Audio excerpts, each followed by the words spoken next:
plutôt matinale, toi? Tu commences en réseau? J'ai pas le choix, non. Faut que je commence avant. Donc du coup, petit déj à 7h30. C'est pas trop difficile? Si, c'est difficile. Ouais, J'aime bien dormir. Ouais. Bon, Mais bon, il n'y a pas le choix, faut aller bosser. premier exercice en plus, punition de vélo, toi. Non, ce matin, il n'y a pas vélo.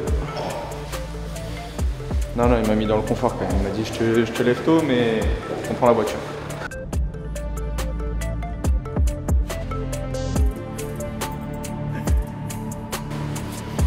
Il négocie de mettre les crampons tout de suite, mais je suis pas sûr qu'il veut.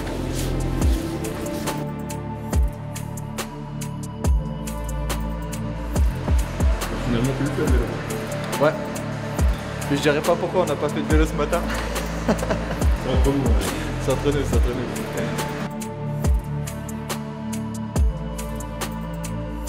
Les sensations là actuellement, c'est comment pour toi? Ouais, les sensations sont plutôt bonnes, puis on voit le bout du tunnel, donc c'est cool. Maintenant, il faut continuer à bosser pour qu'on puisse être apte pour la compétition. Ça a été quoi l'étape la plus motivante là dernièrement, là, qui vraiment t'encourage? Ouais, je dirais le début de la course, parce qu'on sent que c'est là où on se rapproche le plus de la compétition. Donc voilà, on travaille et puis on fait en sorte que les courses deviennent de plus en plus intenses pour ressembler tout simplement au niveau.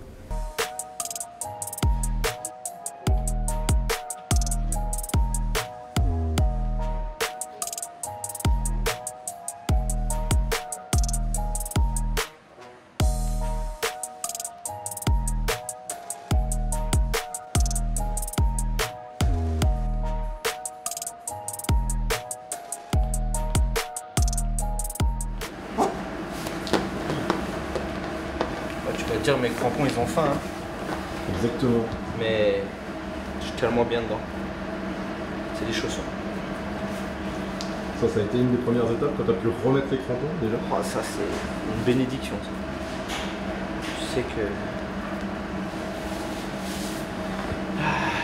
Tu sais que tu vois le bout du tunnel. Déjà, première étape c'était de marcher. Après courir.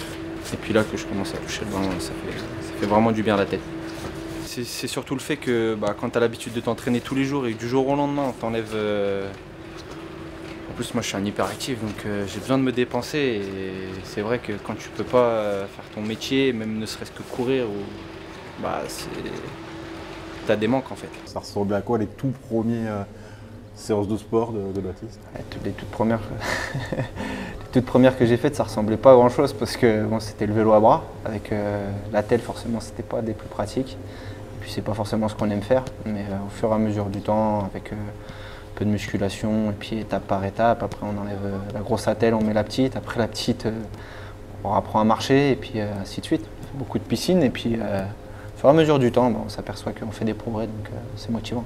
Le moment de cette blessure, tu le sais tout de suite que ça sent pas bon ou ça a été comment? En général, on connaît son corps, donc je sais que quand c'est un coup, quand c'est juste une petite torsion, j'arrive à passer au-delà. Après, là, c'est sûr que entre la douleur et entre le moment où j'ai senti ma cheville tourner, je savais que ça allait être compliqué. Première chose qui te vient en tête à ce moment-là, c'est quoi? Première pensée? Première pensée, c'est que je sais que je ne vais pas retoucher au terrain pendant un moment. Et ça, c'est la plus grande des frustrations, sachant que j'étais super bien. Et puis forcément, on se dit non, pas maintenant.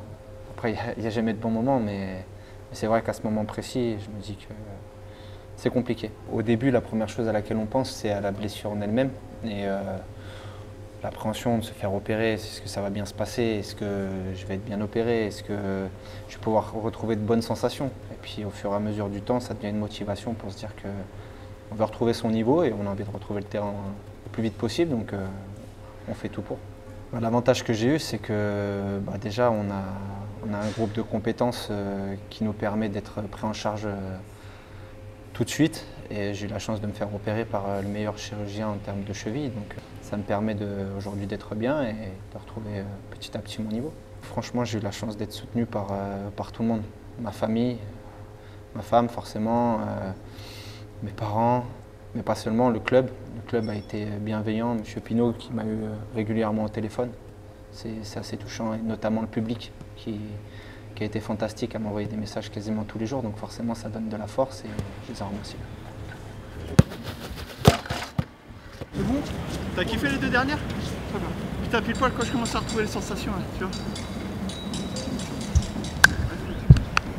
Allez hop, c'est parti.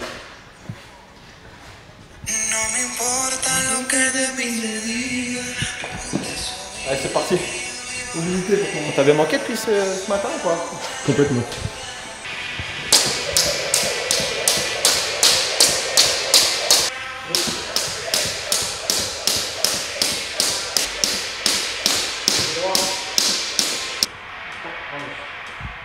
Le problème c'est que je suis là-bas. Ouais, c'est pas grave.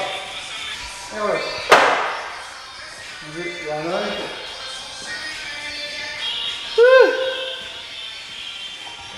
C'est une autre source de motivation, ça, quand ton équipe performe, de se dire, voilà, on est bien, on fait des super matchs, ça aussi, ça peut être une source de motif pour dire, je veux revenir le plus fort possible. Ouais, c'est sûr, c'est une source de motivation, sachant que le groupe tourne bien. Donc voilà, j'ai envie forcément d'apporter ma pierre à l'édifice et puis accompagner au mieux l'équipe pour atteindre les sommets.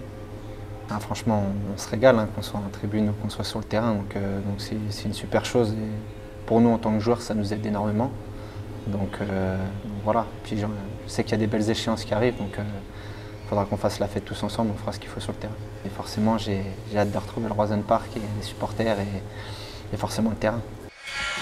Bravo.